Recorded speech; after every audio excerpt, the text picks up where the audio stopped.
So slope fields are, let me just see real quick.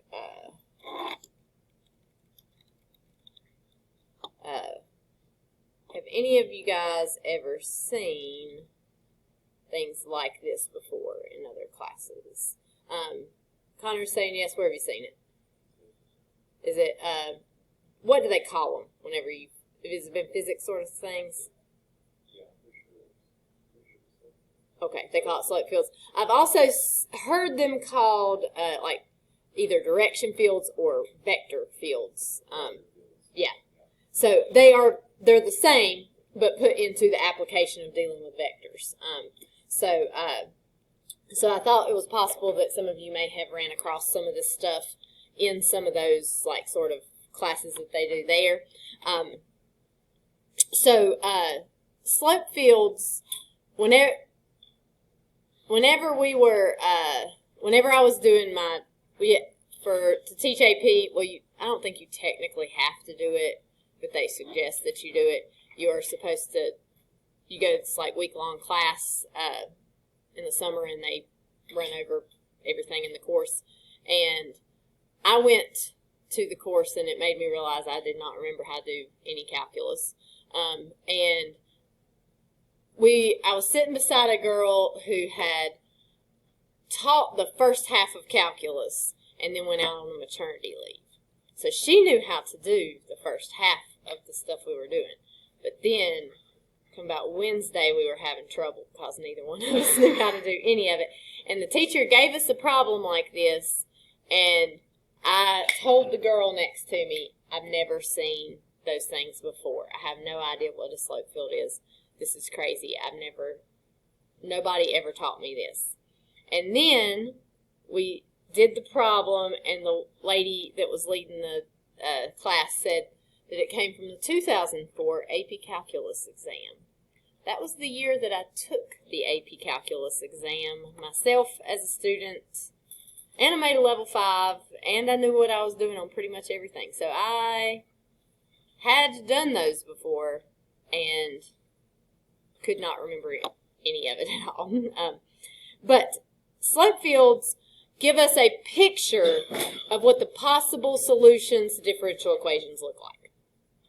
Okay, so I want us to think about, I've given us here a really, really, really simple differential equation. Okay, so we don't really know how to solve hardly any differential equations yet. But we do know how to solve these really basic kinds, because really all we're doing is we're multiplying both sides by dx right here, and then we're just integrating both sides, which for this is really just asking us to integrate ax plus 4. So if we integrate this, the integral of dy is just y.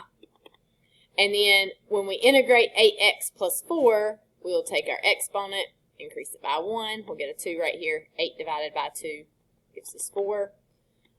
Here we're just going to get a 4x. And what do I need on the end? Plus c. Okay, so what we're looking at here, if we think of graphing this, is our answers are going to look like this. So we got y equals 4x to the second plus 4x. That is a possible answer. But then, if I put a plus 1 on the end, that's also a possible answer. If I put a plus 2, or a plus 3, or a plus 4, or maybe I put a minus 1, or a minus 2, or a minus 3, or minus 4, right? So you guys get the idea of what this is looking like. And I could fill this entire graph up, and I still wouldn't have all of the possibilities, because I'm not even considering, like, what if it's 1.5, or 1.2, or 1.1, right? So you've got all of these different possibilities for your answer for this particular differential equation. So what a slope field does is it gives us a picture of what our solutions will look like, even in cases where, in some cases, we might not be able to solve them. Because this one is very simple to solve, but there are lots of others that either may be more difficult to solve or it may just be ones that we can't solve at all, and the slope field might be helpful to us. So the good news is for this is slope fields are they're a little time consuming, but super duper simple to execute. And they lots of times will give you a question on the AP exam where you have to draw a slope field. So here's what you're going to do if you're asked to draw a slope field. It says draw a slope field for dy dx equals 2x plus 1. Now this is another one of those cases where we could solve this differential equation because it's just 2x plus 1. We could multiply by dx, integrate both sides. We would get x squared plus x plus c, right? And we could look at what those possible solutions would look like. But I just wanted us to start with a pretty simple slope field. So I'm going to make myself a table here. Why made that so long? And I'm going to have my coordinates x and y, and then I'm going to have dy dx. Okay? So for a slope field, what you are going to do is you are going to find the slope of the tangent line of the graph at every point where you have a dot, right? So on our graph, it's not labeled, but we'll say that's -2, this is +2, +2, -2, so we know what it's scaled by. So if I just want to start here, if I pick this point right here, I've got the point -2, -2. And all I'm going to do is I'm going to plug those numbers into my dy dx formula. Well, what's the only number you plug into this dy dx formula? The x. So I'm doing 2 times -2 plus 1, which is going to be -4 plus 1 will give me -3. So my slope here is -3. So the slope of the tangent line at that point is going to be -3. So what I'm going to do is I'm going to draw myself a little tiny piece of a line that has a slope that is about a slope of -3.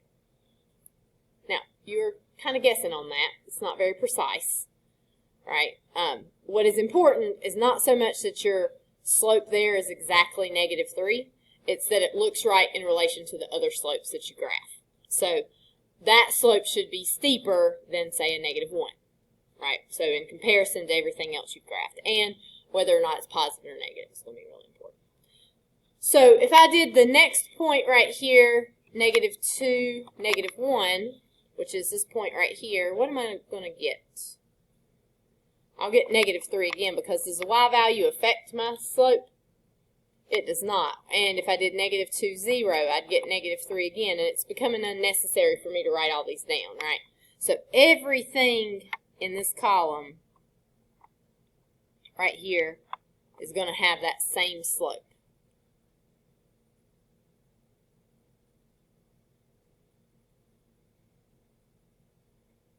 So if I go over to the next line, I've got -1, -2. This time we're doing 2 times -1 plus 1. That is going to give us a -1 as our slope. So this time my slope needs to be -1, which is going to look something like this. Oh wait, I put that at the wrong spot. But just like the first column, it only matters about the x value. So everything right here is going to have those same slopes. Okay? Next point that I'm going to look at is 0, -2. 2 times 0 plus 1. It's going to give me a 1. So my slope here would be 1. So I've got a slope of +1 for all of those points.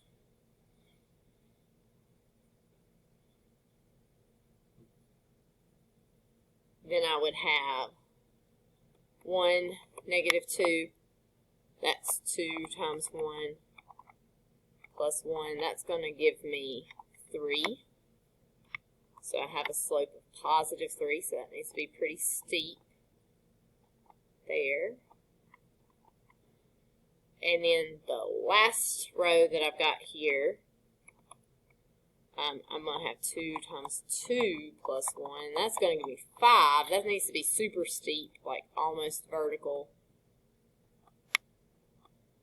but not quite. There, in that column. And if you think about integrating this, you're going to get a quadratic, and you can kind of picture the solutions that would fit, you know, like along these lines, right? You would have all these different quadratics that would fit. Let me pull up over here.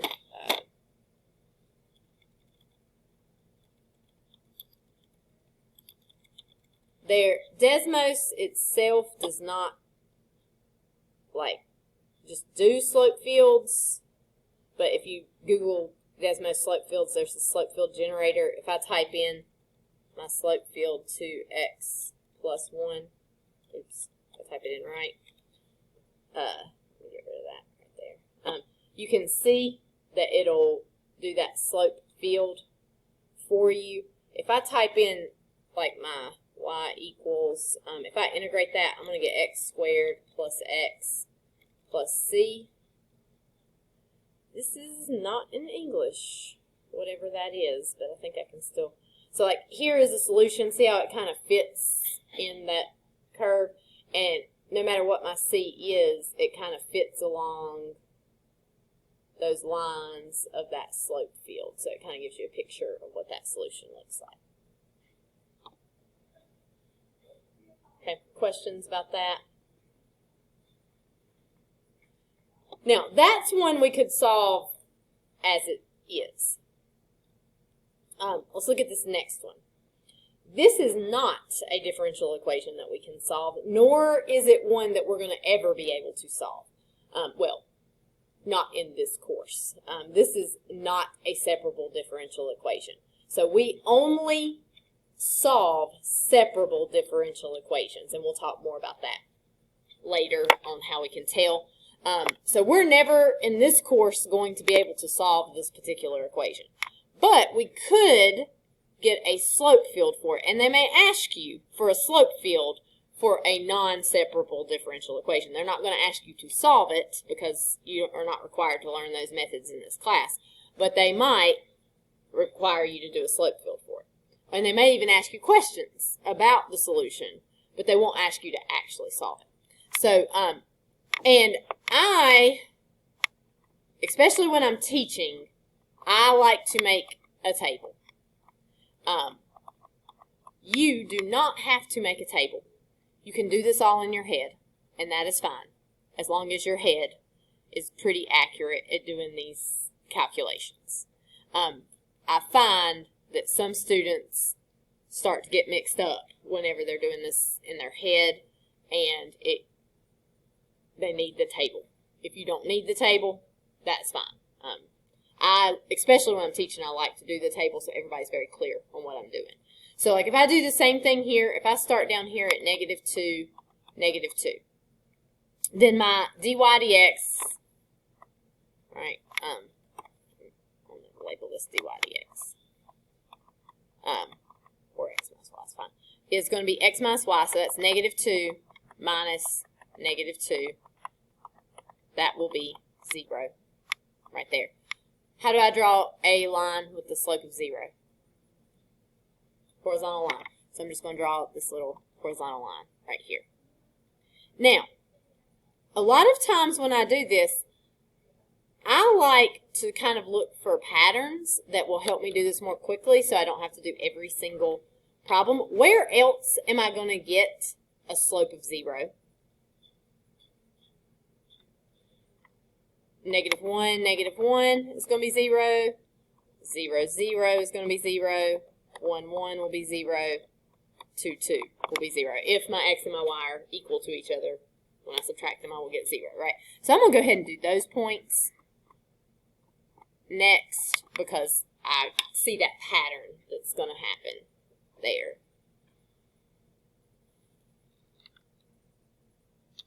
All right, so I'm just going to pick another point to pick up at. So let's say right here at -2, -1.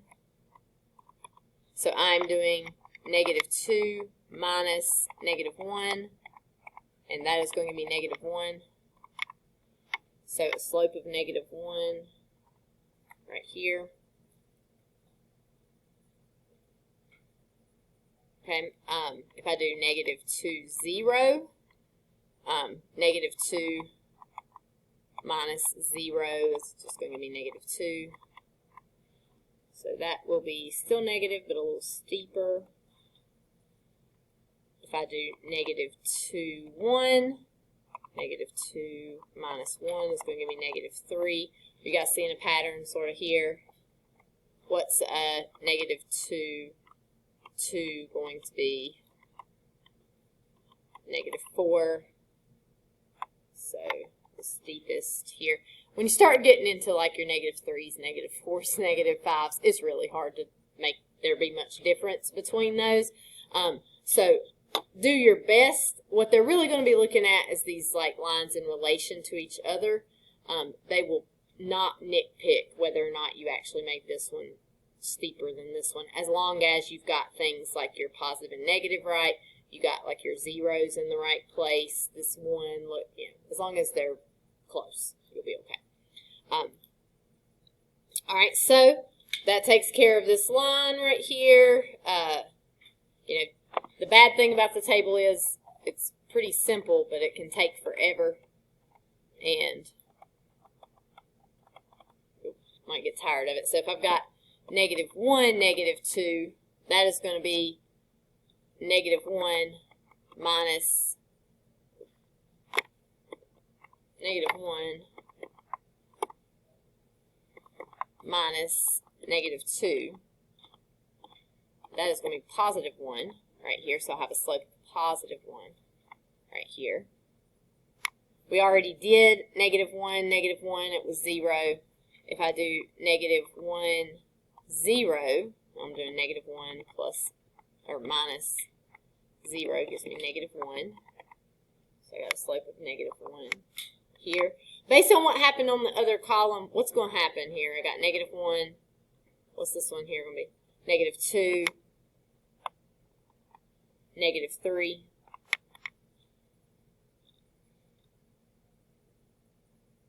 There. And you're going to start seeing patterns where you can do this a little bit more quickly, because we've got, like, the next one's going to be, we'll have 0, -2.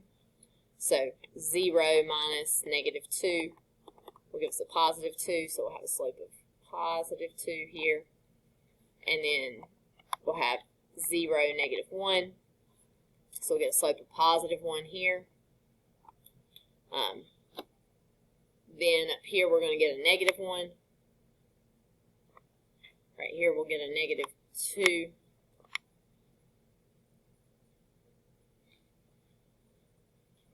So, you know, I encourage you to try to kind of start seeing these patterns so that you don't have to do the table for every single problem. For example, you can kind of notice these diagonals are all the same. So like this is also going to be a -1 right here. These two are going to be +1s. Right here, we're going to have a -2, no, +2.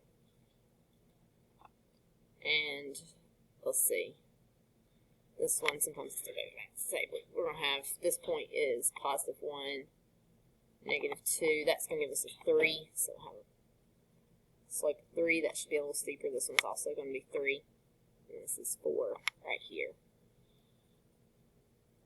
So we end up with this graph.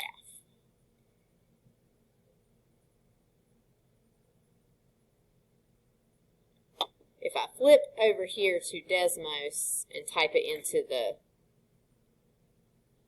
Desmos simulator, which gives us a bigger picture, instead of just going from negative 2 to positive 2, it goes from negative 10 to positive 10. If I do x minus y here, you can kind of see your solutions.